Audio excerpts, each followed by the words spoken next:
Parashurama theme ಪಾರ್ಕಿನಲ್ಲಿ ಕಳೆದ ವಾರ ಏನು ಕಳ್ಳತನ ಆಗಿತ್ತು, ಆ ಕಳ್ಳತನದಲ್ಲಿ ಭಾಗಿಯಾದಂಥ ಆರೋಪಿಗಳನ್ನು ಪೊಲೀಸ್ ಇಲಾಖೆ ಬಂಧಿಸಿರೋದನ್ನು ನಾನು ಸ್ವಾಗತಿಸ್ತೇನೆ ಮತ್ತು ಕ್ಷಿಪ್ರ ಕಾರ್ಯಾಚರಣೆಯನ್ನು ಮಾಡಿದಂಥ ಎಲ್ಲ ಪೊಲೀಸ್ ಅಧಿಕಾರಿಗಳಿಗೆ ನಾನು ಅಭಿನಂದನೆಗಳನ್ನು ಸಲ್ಲಿಸ್ತೇನೆ.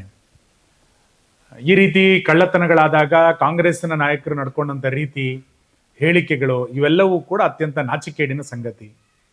ಇವತ್ತು ಆರೋಪಿಗಳು ಸಿಕ್ಕಿಬಿದ್ದ ನಂತರ ಕಾಂಗ್ರೆಸ್ ಇವತ್ತು ಯಾವ ರೀತಿ ಇದನ್ನು ಸಮರ್ಥನೆ ಮಾಡಿಕೊಳ್ಳುತ್ತೆ? ಕಾಂಗ್ರೆಸ್ಸಿನ ಬ್ರದರ್ಸ್ಗಳೇ ಈ ಆರೋಪಗಳಲ್ಲಿ ಕೇಳಿ ಬರ್ತಾ ಇರುವಂಥ ಸಂದರ್ಭದಲ್ಲಿ ಕಾಂಗ್ರೆಸ್ನ ನಿಲುವೇನಿವತ್ತು? ಒಟ್ಟಾರೆ ಈ ಥೀಮ್ ಪಾರ್ಕನ್ನು ಹಳ್ಳ ಹಿಡಿಸಬೇಕು ಅನ್ನುವ ಕಾರಣಕ್ಕೆ ಕಳೆದ 3 ವರ್ಷಗಳಿಂದ ಹಂತ ಹಂತವಾಗಿ ಕಾಂಗ್ರೆಸ್ ಕುತಂತ್ರಗಳನ್ನು ಮಾಡ್ತಾನೆ ಬಂದಿದೆ.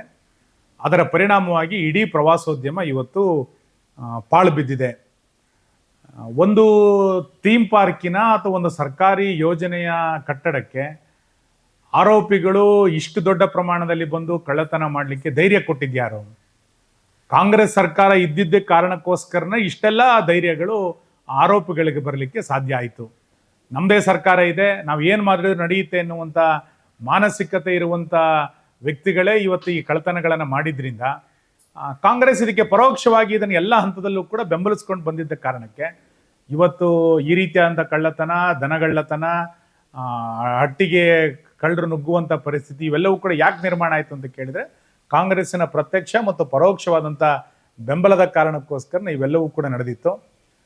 ಕುಕ್ಕರ್ ಬಾಂಬ್ ಬ್ಲಾಸ್ಟ್ ಆದಾಗ ಅವ್ರನ್ನ ಬ್ರದರ್ಸ್ ಅಂತ ಕರೆದಂಥ ಶಿವಕುಮಾರ್ ಅವರು ಪರಶುರಾಮ ಥೀಮ್ ಪಾರ್ಕನ್ನು ಮುಂದಿನ ಚುನಾವಣೆಯ ತನಕ ಇಟ್ಕೊಳ್ತೀನಿ ಎನ್ನುವಂಥ ಹೇಳಿಕೆಗಳನ್ನು ಎಲ್ಲದನ್ನೂ ಕೂಡ ಕೊಟ್ಟಿದ್ದು ಇವತ್ತು ಇತಿಹಾಸಗಳು ಹೇಳ್ತಾ ಇದೆ.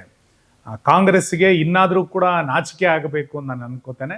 ಸ್ಥಳೀಯ ಮುಖಂಡರಿಗಂತೂ ಯಾವ ನೈತಿಕತೆಯೂ ಉಳಿದಿಲ್ಲ. ಸಾರ್ವಜನಿಕ ಜೀವನದಲ್ಲಿ ಕೆಲಸ ಮಾಡುವಂಥ ಯಾವ ನೈತಿಕತೆಯೂ ಕೂಡ ಸ್ಥಳೀಯ ಕಾಂಗ್ರೆಸ್ಸಿಗರಿಗೆ ಉಳಿದಿಲ್ಲ. ಇನ್ನಾದರೂ ಸಾರ್ವಜನಿಕ ಜೀವನದಲ್ಲಿ ಘನತೆ ಗೌರವವನ್ನು ಇಟ್ಟುಕೊಂಡು ಕೆಲಸ ಮಾಡಬೇಕಾಗಿರುವಂಥದ್ದು ಕಾರ್ಕಳದ ಗೌರವವನ್ನು ಹೆಚ್ಚಿಸುತ್ತೆ. ನಿಮಗೆ ಗೌರವ ಇಲ್ಲಲೇ ಇರ್ಬೋದು, ಆದರೆ ಕಾರ್ಕಳಕ್ಕೆ ತನ್ನದೇ ಆದಂಥ ಒಂದು ಗೌರವ ಇದೆ.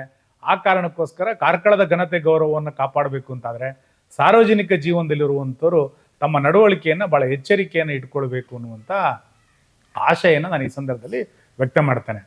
ನಾನು ಈಗಾಗಲೇ ಜಿಲ್ಲಾಡಳಿತವನ್ನು ವಿನಂತಿ ಮಾಡಿದ್ದೆ. 11ನೇ ತಾರೀಕು ನಾವು ಸ್ವಚ್ಛತೆಯಲ್ಲಿ ಪಾಲ್ಗೊಳ್ತೇವೆ. 14ನೇ ತಾರೀಕಿನಿಂದ ನಾವು ಸಾಂಸ್ಕೃತಿಕ ಕಾರ್ಯಕ್ರಮಗಳನ್ನು ಮಾಡಬೇಕು, ಇದಕ್ಕೆ ಅವಕಾಶವನ್ನು ಕೊಡಬೇಕು ಅಂತೇಳಿ ನಾನು ಜಿಲ್ಲಾಧಿಕಾರಿಗಳಿಗೆ ವಿನಂತಿ ಮಾಡಿದ್ದೆ. ಮೊನ್ನೆ ಜಿಲ್ಲಾಧಿಕಾರಿಗಳು ಸ್ವತಃ ಜಿಲ್ಲಾಡಳಿತ ಕಡೆಯಿಂದ ಇವತ್ತು ಸ್ವಚ್ಛತೆಯನ್ನು ಮಾಡಿದರೆ ನಾನು ಅದನ್ನ ಈಗಾಗಲೇ ಸ್ವಾಗತಿಸಿದ್ದೇನೆ. ನಾನು ಈಗಲೂ ಕೂಡ ಜಿಲ್ಲಾಧಿಕಾರಿಗಳಿಗೆ ಆಗ್ರಹ ಮಾಡ್ತೇನೆ, ಪರಶುರಾಮ ಥೀಮ್ ಪಾರ್ಕ್ ಒಂದು ಜೀವಂತ ಕೇಂದ್ರ ಆಗಬೇಕದು.